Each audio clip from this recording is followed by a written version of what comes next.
I am disappointed that that is the highest allocation of these ARPA funds that are meant to rescue the people.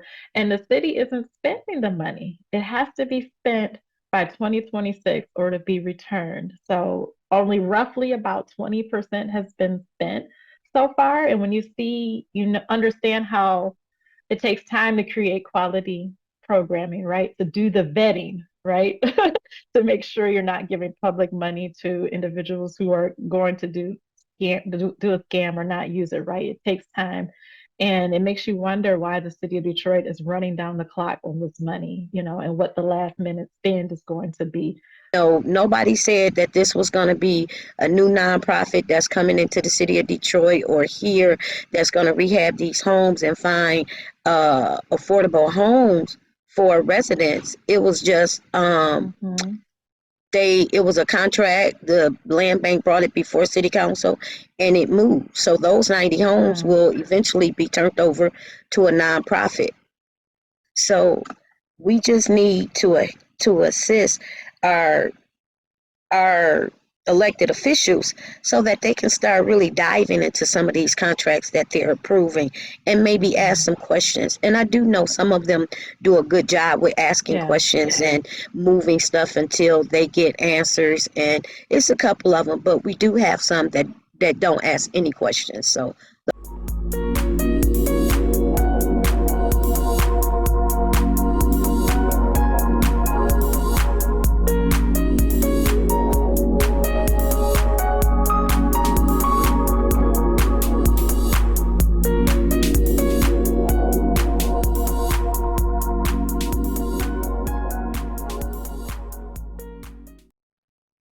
welcome to Urban Interests, where we focus on bringing you the important facts and news relating to the Black community, both locally, nationally, and worldwide.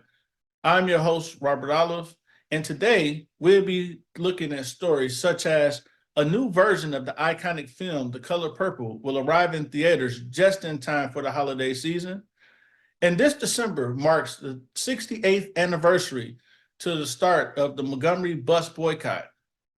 And the embattled U.S. House Representative Rashida Tlaib is not standing alone in her call for a ceasefire. These stories and more coming on Urban Interests. Thanks, Charles, for letting me use your garden supplies. Tell you the truth, Jim, I'm more concerned about keeping this house. What's going on? Bills have been piling up, and we're so far behind. I don't want to lose the house because of back taxes. I don't know what to do. Do you know that the Wayne County Treasurer has plans and programs to help people stay in their homes? Go to www.treasurer.waynecounty.com to see if you qualify. treasurer.waynecounty.com. Got it. In 2019, Michigan lawmakers passed the first no-fault reform bill in state's history. As a result of that bill, we created safeguards to make sure that there was no longer abuse by providers and lawyers. In fact, Cure Auto Insurance entered the state of Michigan because of that law, saving drivers like you over 40% on its car insurance. For the first time in state history, certain areas of Michigan could finally afford car insurance. That savings from car insurance is now in jeopardy. If Senate Bill 530 and 531 are passed as law, your car insurance rates will go up. I urge you to get involved and contact your local legislator and let them know that you don't want them to make any changes to that 2019 reform bill. Make a difference. Explain to them how affordable car insurance has changed your life. Trust me, they'll want to be hearing from you.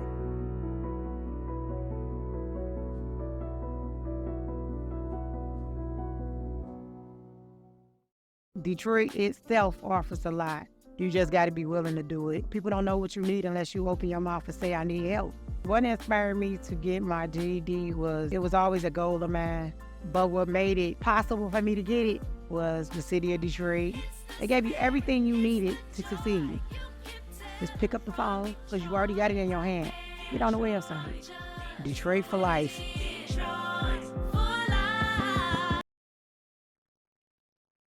Question. Do you know of John Henrik Clark or Dr. Francis Cress Welsing? Have you ever heard of Mansa Musa? Or do you know the difference between Native Americans and First Americans? or why the ancient Egyptians wore their hair in dreadlocks or clean shaven like the brothers do today. Or who were the Barbary pirates really? Hint, they didn't look like Johnny Depp.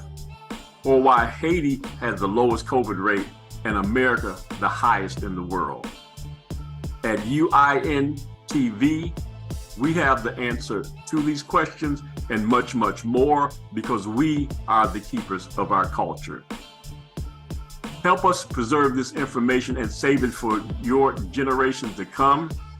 Go to uintv.net, click on a channel to support, and subscribe today. Please do it now. A new version of the iconic film, The Color Purple, will hit theaters over the holiday. This time, the story will be told musically and through the lens of an African-American film director, Blitz Bazawule. Says he couldn't believe it when he was offered the project, while others say they are not surprised. Color Purple, let's go. Got a phone call, said they're making The Color Purple. And when you hear that, you go, that can't be me. The bar is so high. It's a Pulitzer Prize-winning book. It's a Steven Spielberg movie. It's a Tony Award-winning Broadway show. You fellas gonna be ready for me to sing? Oh, well, yes, ma'am. I remember watching the burial of Kojo. His level of focus and attention is just spot on. When Beyonce was putting Black is King together and asked Blitz to join her as a co-director, we found out Blitz is also a musician. I just thought he was the greatest choice to direct this. Everybody went, if he's crazy enough to do that, then maybe there's a movie here. His vision will stimulate and delight the audience. Y'all gonna love it! Magic is what we call it. Enjoy the show.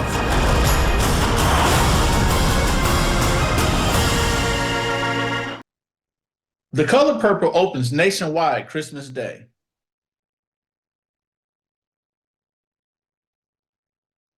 It was in December 68 years ago when civil rights icon Rosa Parks refused to give up her seat. Her act of civil disobedience in Montgomery, Alabama, would give birth to the civil rights movement. But 100 years before that, there was a woman in New York whose name was Elizabeth Jennings. Who was Elizabeth Jennings, and what did she do to promote civil rights in New York City? She was an African-American schoolteacher who fought for the right to ride on horse-drawn streetcars. In July of 1854, she was violently prevented from boarding a car labeled whites only on a Sunday morning when she was running late for church.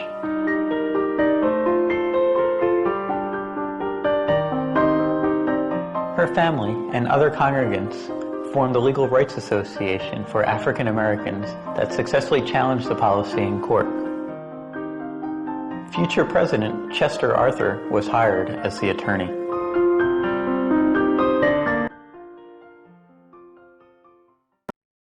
That was Eric Robinson with the reference department of the New York Historical Library. Next, coming up, U.S. Representative Cori Bush, a Democrat from Missouri, took no hostages in defense of fellow Representative Rashida Tlaib from Michigan. Tlaib has come under fire for calling for a ceasefire in Palestine. Blatantly attempting to silence the only Palestinian American representative right here. It's outrageous, but it's not surprising. And let me tell you, it's not surprising because this place is where 1,700 members of Congress, this elected body, enslaved Black people. It's not surprising because they thought it was right. It's not surprising because this is a place where members continue to claim that the insurrection on the Capitol just appeared to look like a normal tourist visit. It's not surprising because this is the place where our Black and brown staff members repeatedly speak of experiencing racism and sexism, Islamophobia, get pushed off at elevators, xenophobia, and more right here in this workplace. This is the place. And let me say this. She mourns for the 1,400 Israelis that lost their lives. She mourns for the 10,000, and she will not stop. No more lives. Ceasefire now. The House voted last month to censor Tlaib over her criticism of the Israeli occupation of Palestine. More after these messages. Because I live in Detroit, I was able to get tuition-free college through the Detroit Promise. I feel very fortunate working with the Detroit Promise. They were able to afford me so many opportunities. I'm currently studying media production and journalism at University of Michigan Dearborn. I'm looking to take my talents further into the production industry, short films. I love working with people here, and this is where I want to be. And that's why I'm Detroit for life.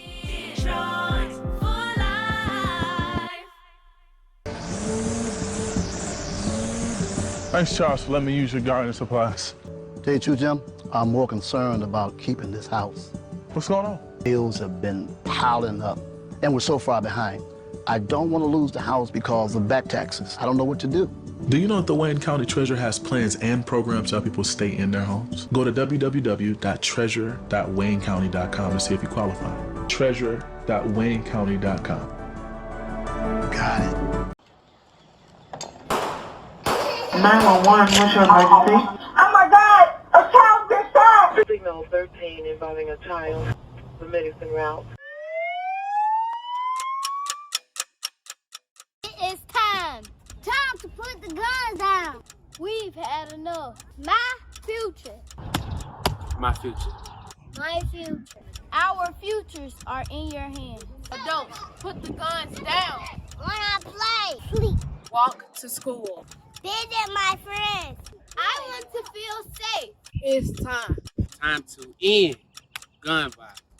Our lives depend on it. Adults, this is not a request. We demand that you protect us. Put the guns down. We have hopes. Dreams. Goals. Don't let a split second of anger with someone else take away my entire lifetime. Help us live. Help us thrive. Help us build a better future. Our first guest is Attorney Tanya Meyers-Phillips. Attorney Phillips currently serves as Development Director for the Sugar Law Center in the areas of economic and social justice. Right now, her main focus is the implementation of a city ordinance known as Right to Counsel. Good morning, Ms. Phillips. How are you doing today? Good morning, Robert. I'm doing really well. How about yourself? I'm great. Thank you so much for joining us, and want to jump right in. Right to Counsel. What exactly is Right to Counsel, so everybody will know? Thanks for asking. Right to Counsel is such an important victory for our community. Essentially what it is, it's a law that requires the city of Detroit to provide free legal representation for low-income persons who are facing eviction. This is only Detroit is the 15th city in the nation to enact this. This is a game changer because it substantially increases the likelihood that you will stay in your home during these hard times. So it saves families, it keeps people in their homes, and lawyers are expensive. But this particular initiative provides free legal representation. So just like in the criminal system, if you were accused of a crime and you had to defend yourself in court and you couldn't afford an attorney, then the state provides one for you free of charge. So this is the first time in history that there's a similar option if you're in a civil case facing eviction. So this is a wonderful, wonderful opportunity for our community here in Detroit. Wow. And so as many people that, annually face eviction for a multitude of reasons, they never had the right to free counsel? No, never. Wow. Ever.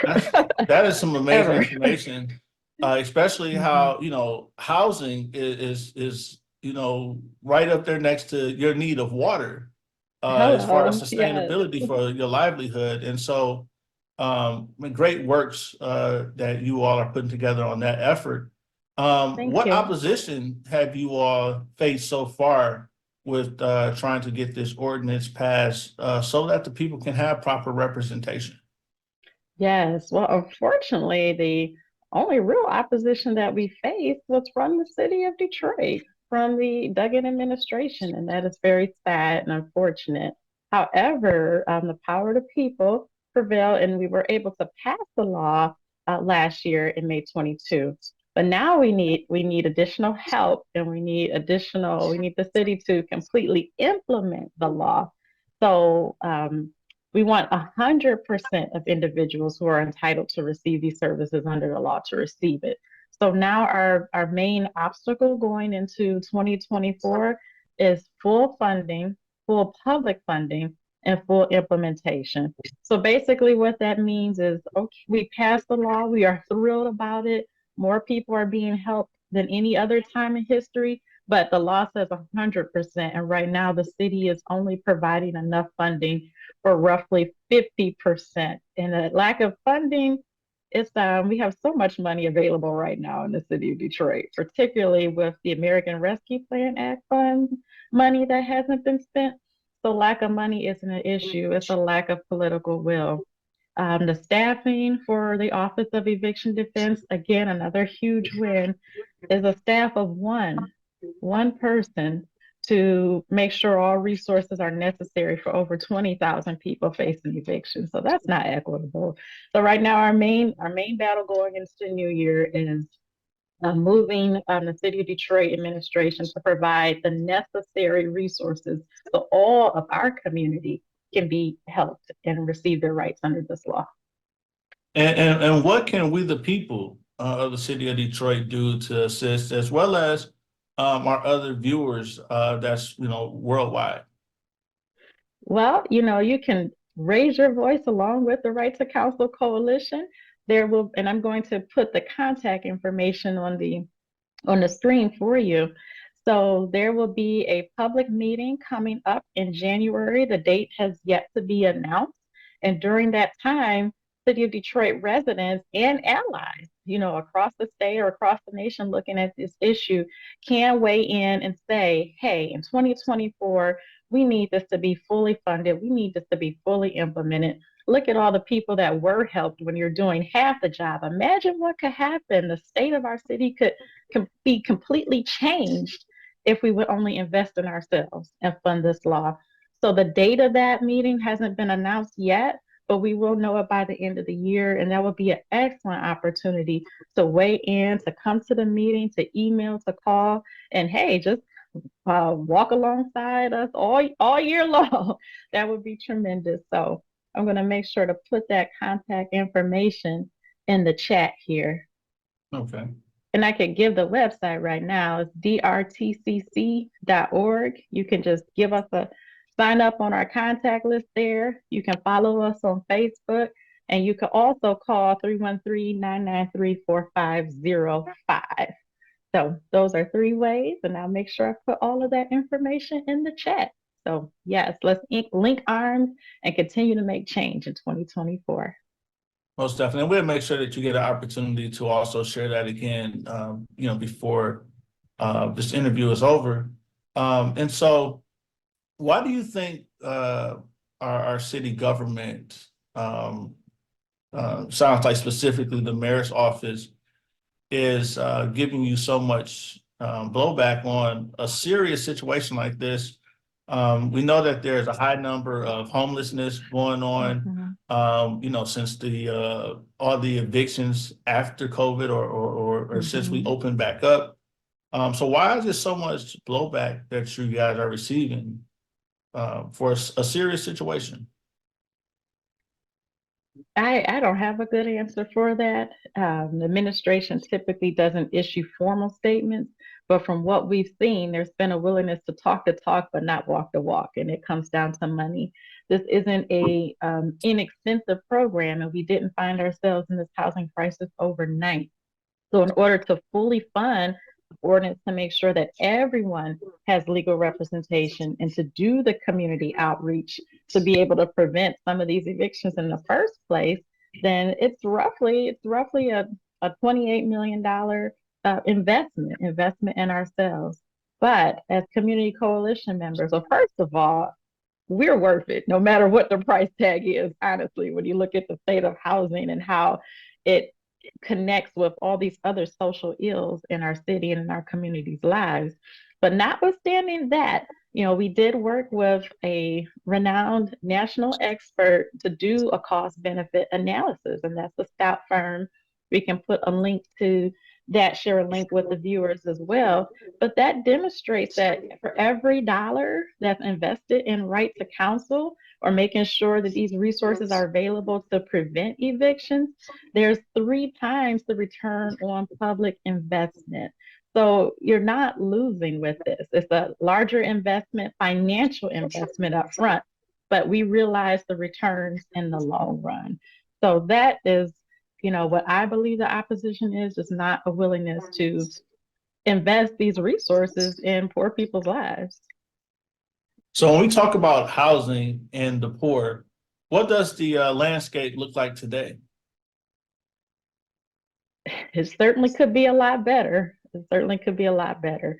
I will say that. So you have various points where the system is breaking down. You have one, people are not getting the legal representation in court. So the rights that you have, tenants and homeowners do have rights when you face eviction. It's a two-way street, but they're not getting the legal representation to enforce their rights and stay in their homes. So that's certainly one.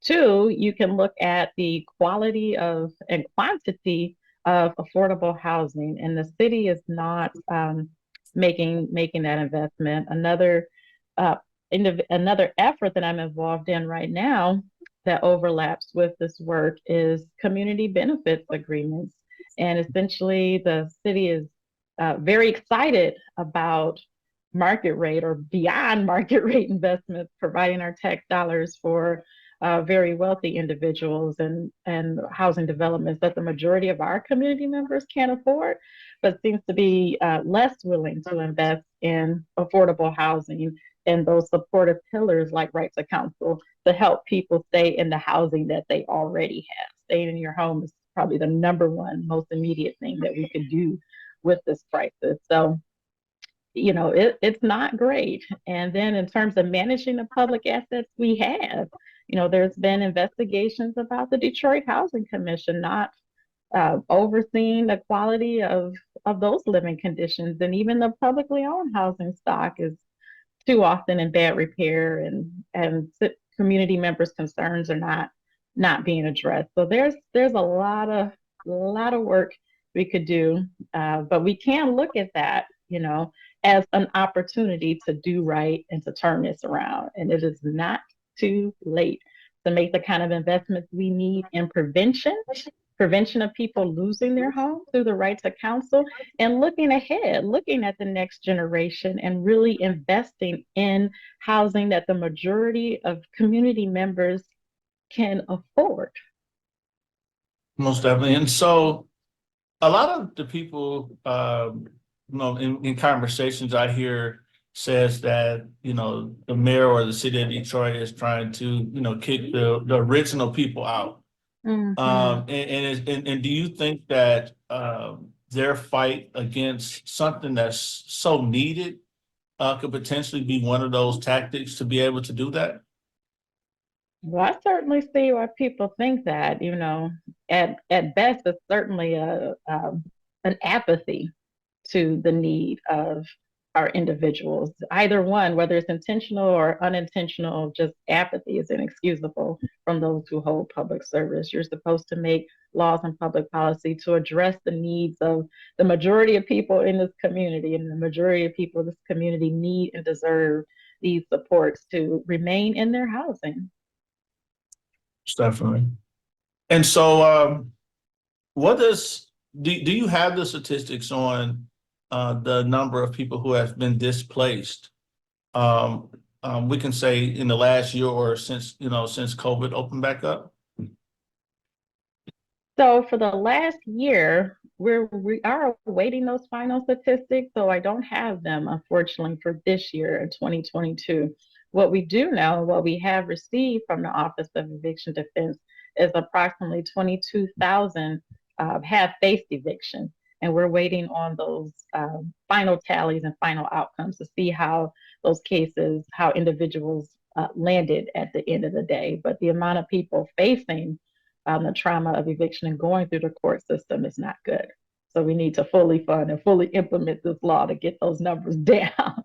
And I just want to also add, it is possible other cities have walked this walk and gone this way. And when the city of New York, which was the first city to implement a right to counsel law, did this citywide for their residents, they noticed a 40% reduction in the amount of eviction filings in their city.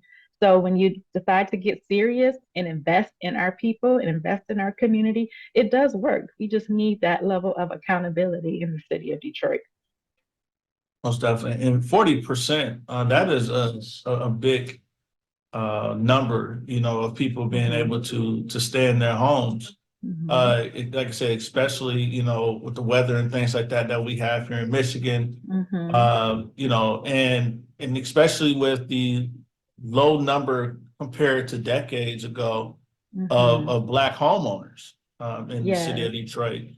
And so, that is a very, very, very important thing that we really need to get behind, and we really need this pushed. And so, in the midst of the fight, what are some of the other obstacles that you see outside of the, backlash from the mayor's office not supporting this effort? That I wish I could say there's a lot more, but I take that as a good thing. When we talk about this in the community, people are overwhelmingly supportive. We even received support from the state of Michigan this past fiscal year, which was pretty awesome. So the state of Michigan provided a grant to the city of Detroit for an additional $2.6 million this upcoming year to fund the right to counsel ordinance. Now, we haven't seen that money land. It's out in the government space somewhere. So again, we need this money to be released and get on the ground to help the people. But all across the board, people are overwhelmingly receptive. They see it. Even individuals who are not facing eviction see the benefit and, frankly, the need for us to have a stable housing ecosystem, and are supportive of this legislation. So, we need our city people to honor that commitment as well. And would you happen to have the statistics on like our seniors or single families who have been evicted or who is facing eviction? Well, the majority of individuals facing eviction, I know, again, we're looking for that recent data for 2022. And unfortunately, we don't have that from the office yet. But having done this for, since 2015, the majority of individuals who are facing eviction are Black women, lower income Black women. And after that, you typically have your elders and your veteran populations and those with disabilities and who are differently able. So again, we're waiting for that last year of data so we can have a nice, firm, crisp answer. But right now, I can give you an anecdotal answer from the experience I've had over the years working with people facing eviction. And if you don't mind, what is the main reason for a lot of the evictions that we're seeing, especially, these days? Well, it's complicated, but a lot of it, retaliation is a huge factor. That's one. Well, let me answer your question like this. There are different types of eviction cases that could be filed. So the majority of cases that are filed are for non-payment of rent. You can also have cases filed for termination of tenancy. That means basically you don't have to provide a reason. You can also have trespassing cases, or you can have illegal eviction or drug-related cases. So those are the main buckets, so to speak. But within that, each tenant has a right to raise a defense to those things, right? That is only what the plaintiff or the landlord is bringing you to court for, and then a tenant can raise an eviction. So what we do find a lot of times in these cases is that there are retaliation. Repairs are a huge issue. A lot of our housing stock is older and is not in compliance with the building code. So when individuals call down to the city of Detroit, to the Building and Safety Engineering Department, and say, hey, my home is in bad repair, I'm withholding my rent until these repairs are made. Unfortunately, we do see cases that are filed in retaliation.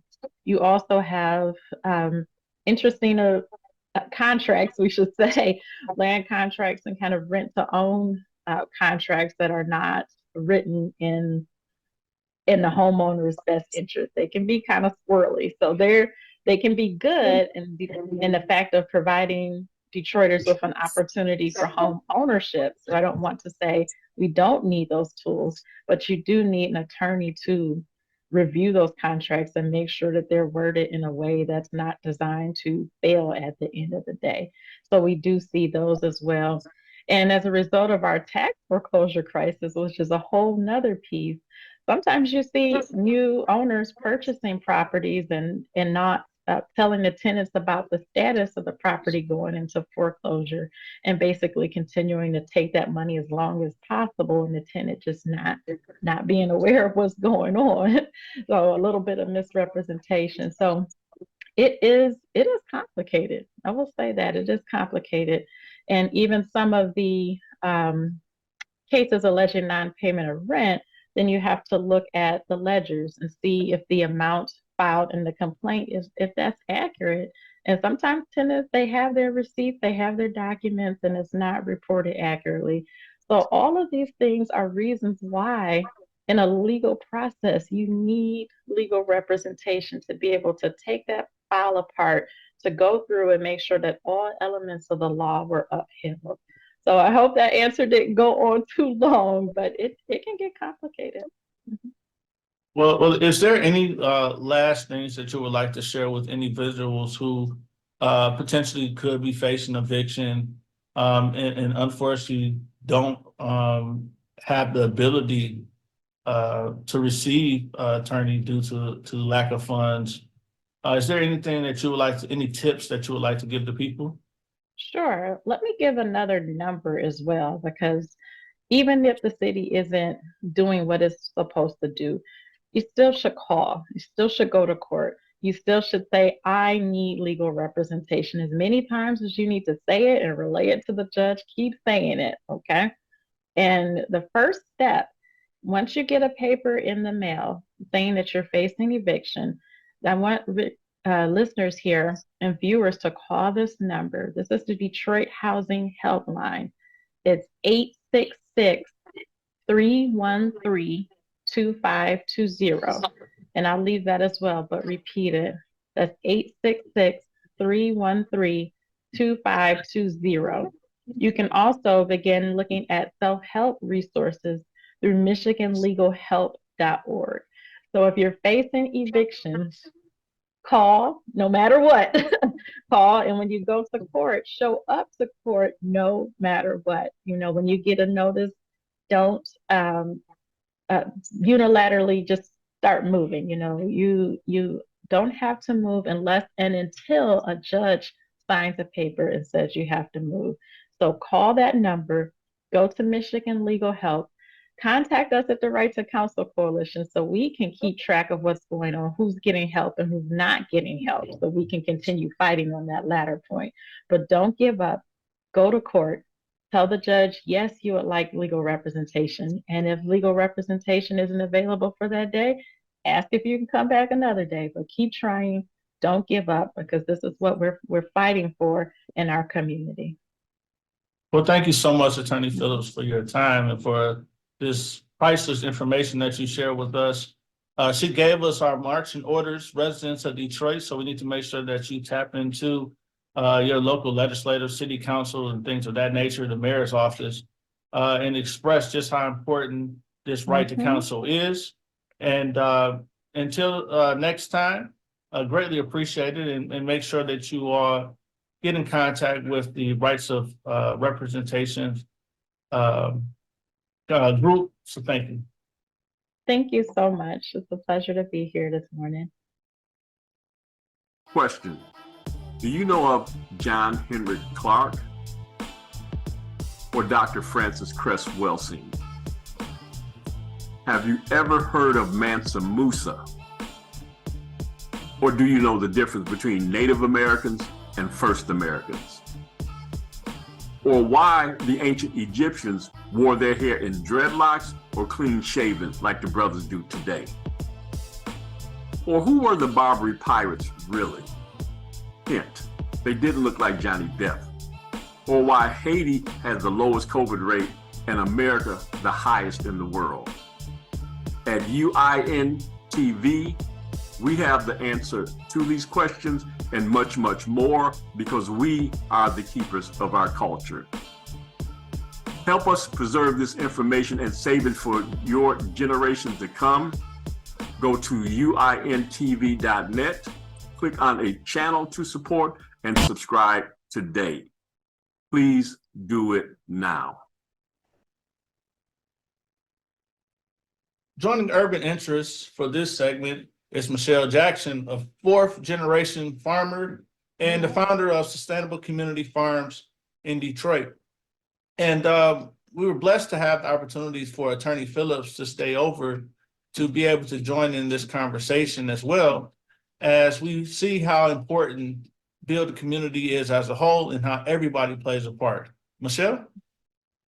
So, Ms. Phillips, just a quick question, and I know you were talking about the right to counsel, and we have a number. And first of all, let me thank you for the statistics, the data that you gave us, because hearing that single African American women, mothers, are the first to be evicted is really a big issue and a concern for the city, but everybody that's in the city to play a part. We all know that we need a village to raise kids, and if a mother is dealing with those, then the kids also feel those remnants and those effects.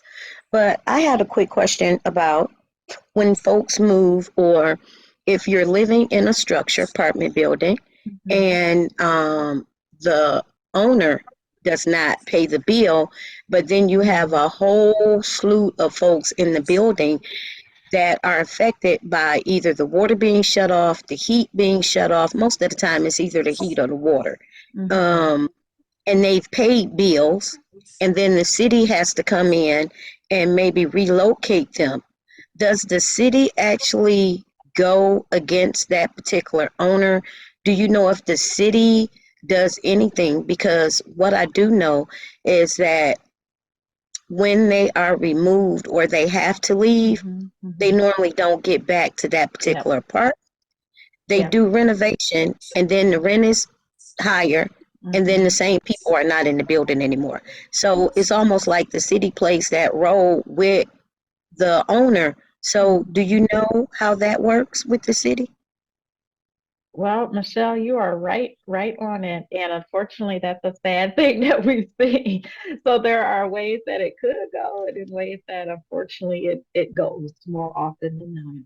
So in those type of situations, that would be an instance where a tenant could, if the owner files an eviction case against those tenants, essentially passing the harm of their error onto the tenants could absolutely fight that 100%.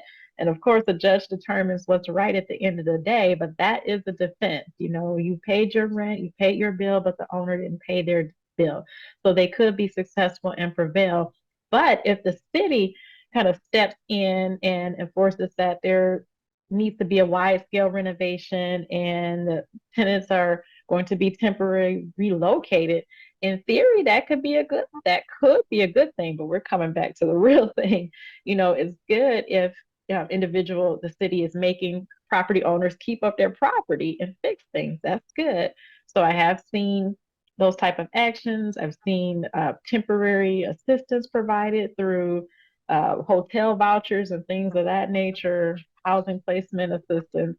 But where it begins to take a negative turn is when there isn't the follow through. Hotel vouchers don't last forever. And one of the horrible things that we've seen, I know you probably remembered as well, last year or the last 2 years coming out of the pandemic, is a lot of people received those hotel vouchers from the city of Detroit. And then the city of Detroit was, one could argue, those supportive services weren't providing. So the city of Detroit left people hanging after this interesting put people in these hotels. The hotels made a lot of money, but those housing placement services weren't provided.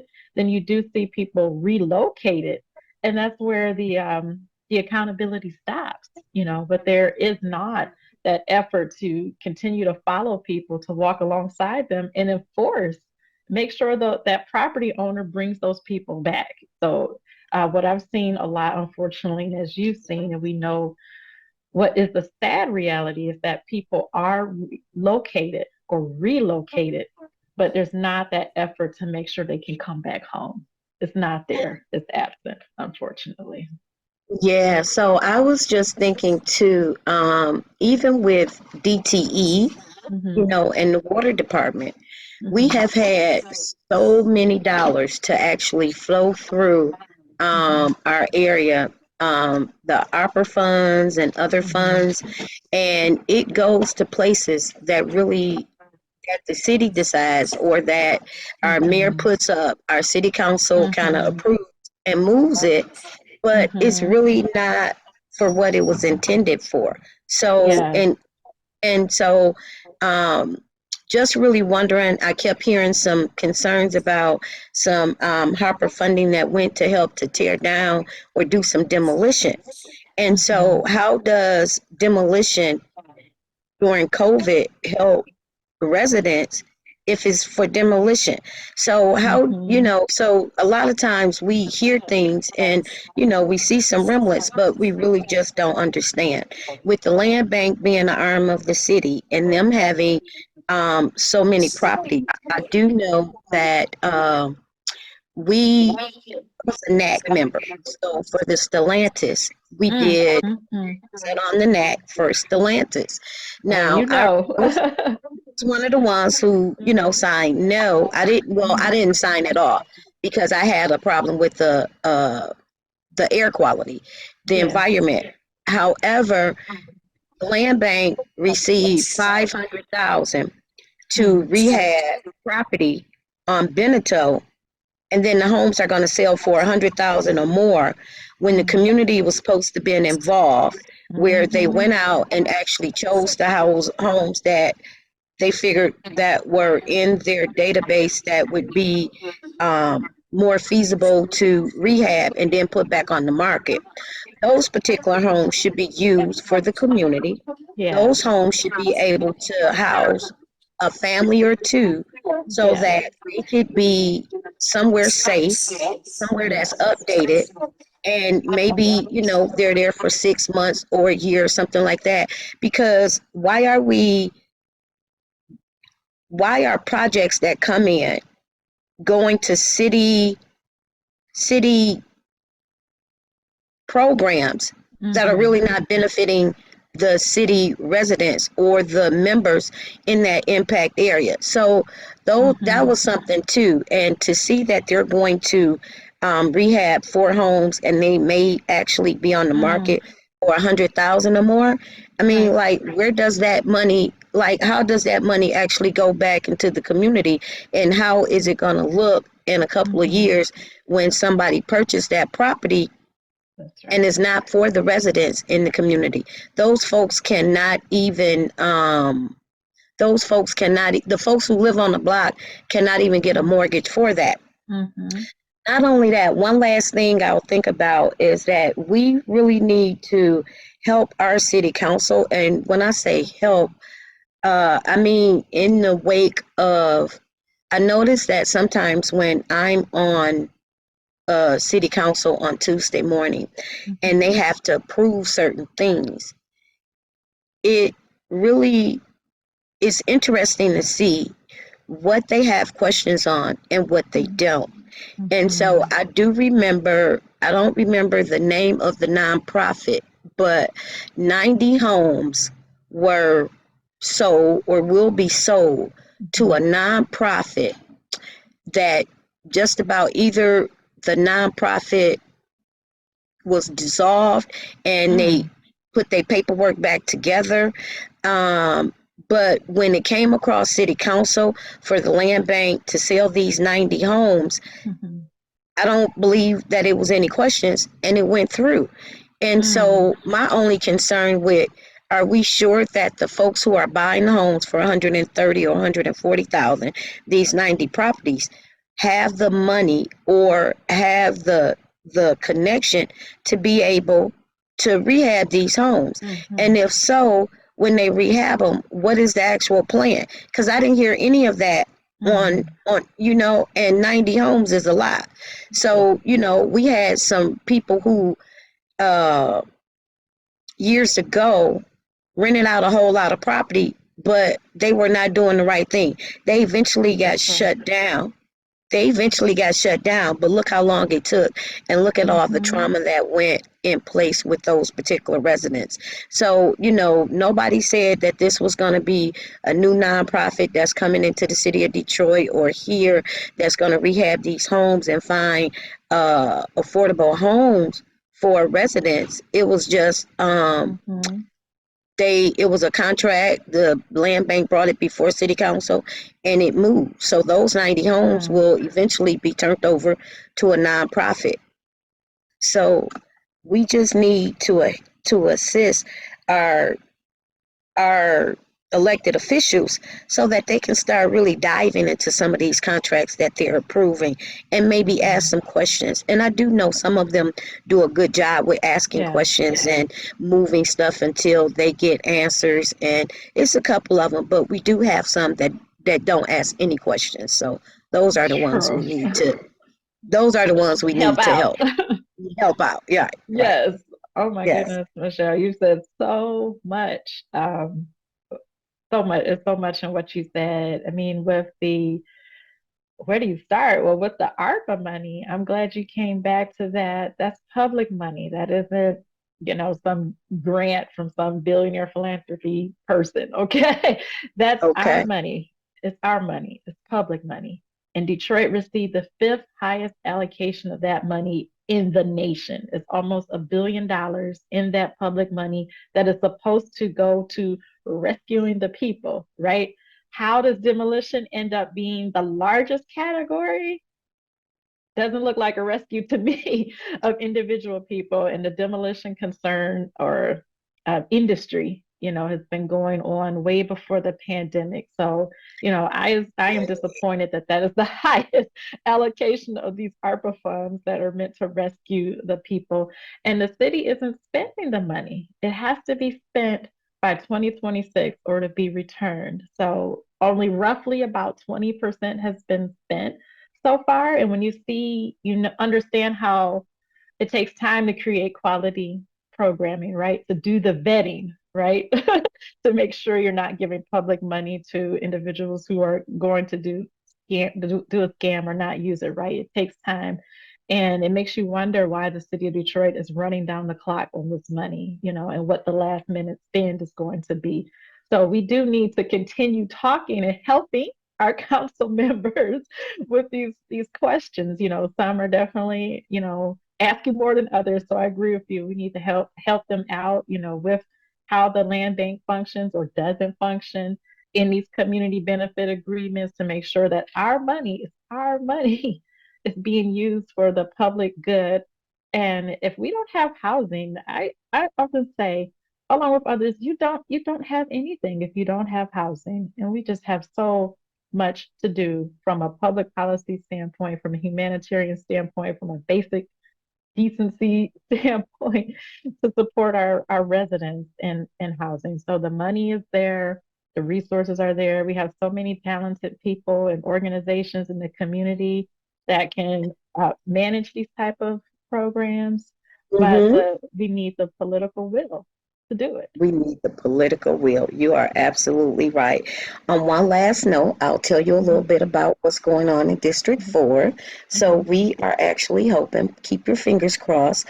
We had our first meeting last week. We're looking to host maybe two more meetings sometime this month, and maybe one late January, early February, around building a plant in the city of Detroit that would put together marginalized homes. So knowing that we have the youth bill, we have a shortage in construction workers, we have a shortage in, I think, journeymen. So we have a shortage in a number of things, but being able to bring a plant that will build marginalized homes will also be able to feed these folks that are going through these particular trainings. It actually able to put them where they need to be as far as on the hiring end once they come through some training. Mm-hmm. And so District 4 is really, looking to do some development, some infill homes. It's a couple of places off of Jefferson. We have an apartment building that's on Alta Road and Mac. I think it may be slated for senior citizens, not sure. Okay. Right. And so Friends of Parkside, they're looking to do possibly some module homes over there. So really District 4 is a hot button right now. So we are hoping that with our council person and with a number of our businesses and neighborhood associations in the particular area, that we could get some things moving and actually build District 4 up. We've been here for a long period of time. We have 2 CDCs. We sit, the Chandler Park, we sit in between 2 CDCs, and they've been funded for a number of years. But if you drive through our neighborhoods, you can't see the remnants of what they've been funded in the neighborhood. So we would like to change some of that. And and so knowing that building, demolition, even our water department, DPW, we need to look at our environment as a whole.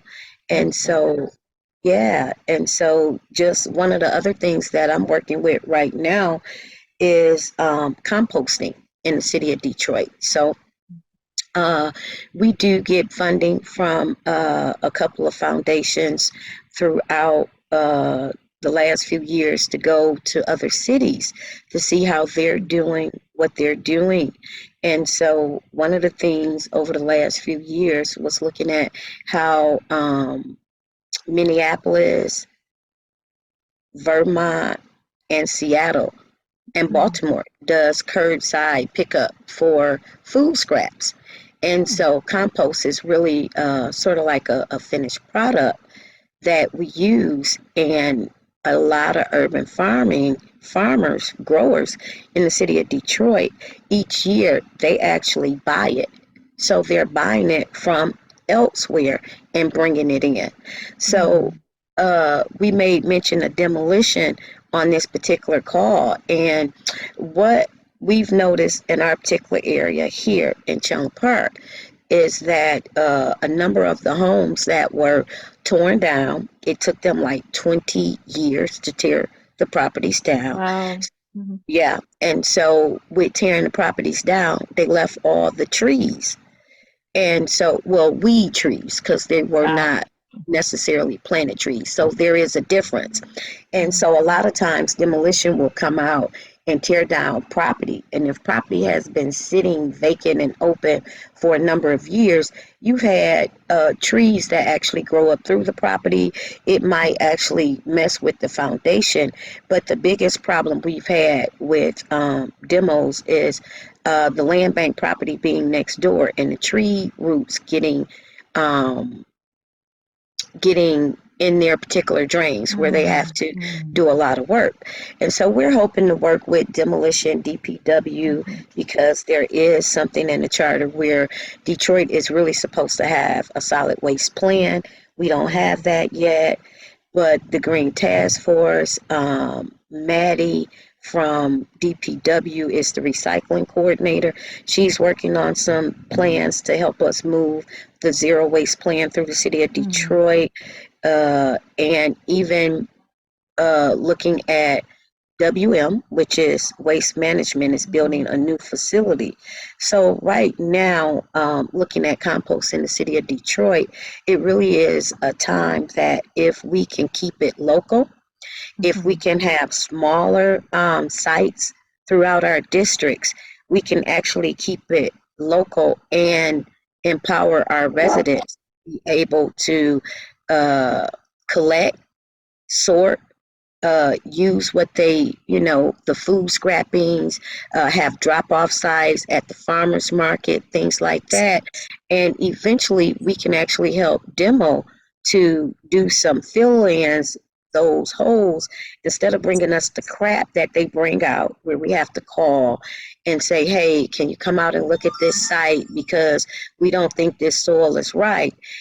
Instead of doing that, we can have compost sites in districts that can help with demo, that can help with stormwater management, that can help with rain gardens, but most of all, help our urban growers, farmers and growers, to not to have to bring something in from outside. Know where your resources are coming from. Know what it is that you're collecting. One of the things we do know with having our first urban ag director in the city of Detroit has been a win-win and been a plus because she knows the history of urban ag throughout the city of Detroit.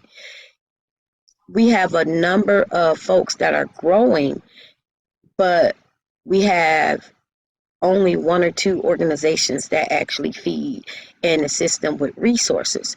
So we can't have enough compost sites in the city of Detroit. We can't have enough folks that are collecting scrap to make compost in the city of Detroit. Right now, what we do know is that Green for Life picks up our bags. So if you cut your grass and you rake your leaves, you can put them in the bag and put them on the curb. But Green for Life doesn't ask you if you have any chemicals on your grass. Green for Life doesn't ask you what's in that bag. Green for Life, if you put it out there, they just pick it up. So not to say that that's a bad thing, but it's just to say that it is a scale that might be compost that might not be such clean compost. And so one of the things, and again, I don't know if I said it, I'm also the co-chair for the Organics Recycling Detroit Green Task Force, the Organics Recycling Committee. And so we focus strictly on compost. That's all we do is focus on composting, which is a finished product. So looking at what it would look like and what it would take for our city to actually have compost and folks collecting, picking up, haulers is what they call. We do know that Cleveland, which is a neighbor city of ours, started with 5 electric bikes picking up compost in the city, and I think it's like 8 years. Don't quote me on that, but I'm thinking it's like 8 to 10 years later, they have a fleet of truck of 5 and 35 employees. So if we in the city of Detroit, and if we look at it as districts, we do know that District 1 is Tate. He's working on livestock.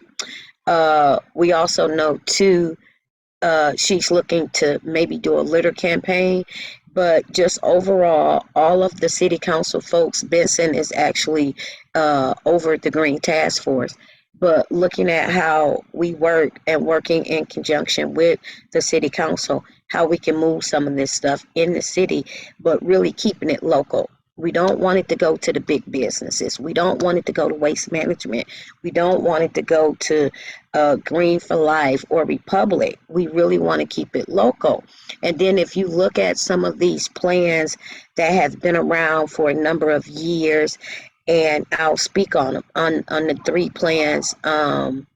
The LEAP that was over here on the east side, it was 7 organizations that came together to do that, and it was called Project LEAP. It has now turned into somewhat different. It's not the LEAP plan, but if you go back and look at the LEAP when it started, it had a lot of urban ag that was connected to it.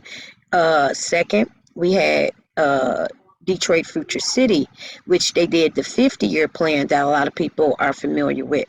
Well, a lot of people did not see themselves in that plan back when it was coming out, even though you had a number of residents who played a part in that framework. But they didn't see themselves then. Okay, well, if you fast forward, it is now 10, 11 years later, you have a number of folks that can pull that plan off the shelf, dust it off, and say, hey, this is where I am, this is what I'm doing, and this is where I'm headed.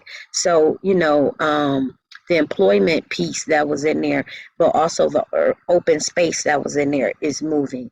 Lastly, the sustainability plan, Detroit Sustainability Action Agenda Plan. It has something like 4 outcomes, 10 goals, and 43 actions. Well, if you look at all of those plans, we have enough plans in the city of Detroit. We don't need any more plans.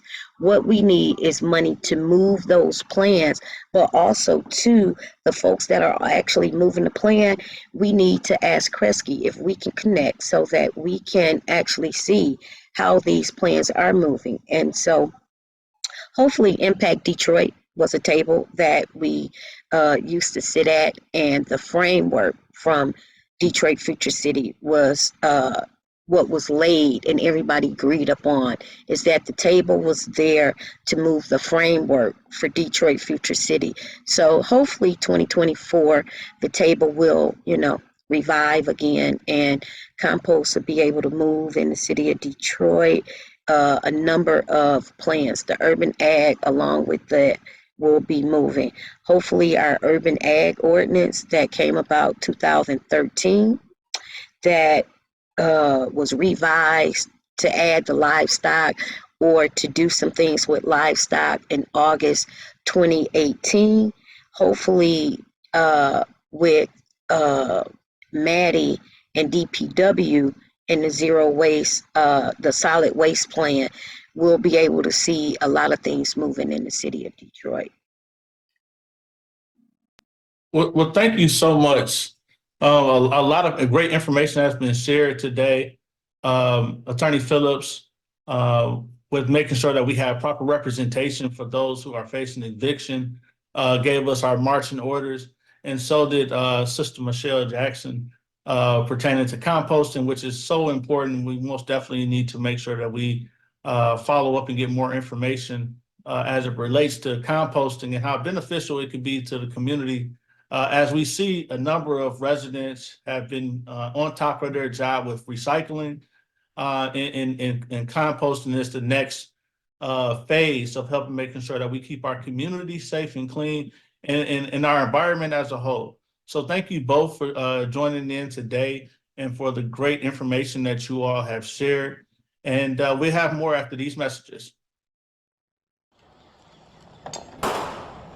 911, what's your emergency? Oh my God! A child's been shot! Signal 13 involving a child. The medicine route. It is time. Time to put the guns down. We've had enough. My future. My future. My future. Our futures are in your hands. Adults, put the guns down. Wanna play? Sleep. Walk to school. Visit my friends. I want to feel safe. It's time. Time to end gun violence. Our lives depend on it. Adults, this is not a request. We demand that you protect us. Put the guns down. We have hopes. Dreams.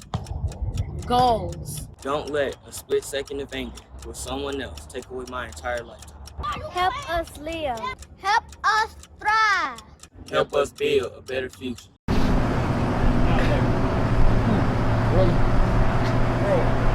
Peace and love. This is the Prince of Pan-Africanism, Dr. Umar Ifatunde. Make sure you subscribe to UIN Television Urban Information Network, because they are the keepers of the culture. I'm subscribed, and you should be subscribed as well. UINTV.net, UINTV.net. Black Power. We'd like to thank our guests for today, Attorney Tanya Phillips and Michelle Jackson, for their contribution to the city of Detroit and for the information that they shared that affects all of our metropolitan urban communities worldwide. Thank you for joining us for another episode of Urban Interest. I'm your host, Robert Olive, and please tune in for other episodes at DETIPTV.com. Until next time.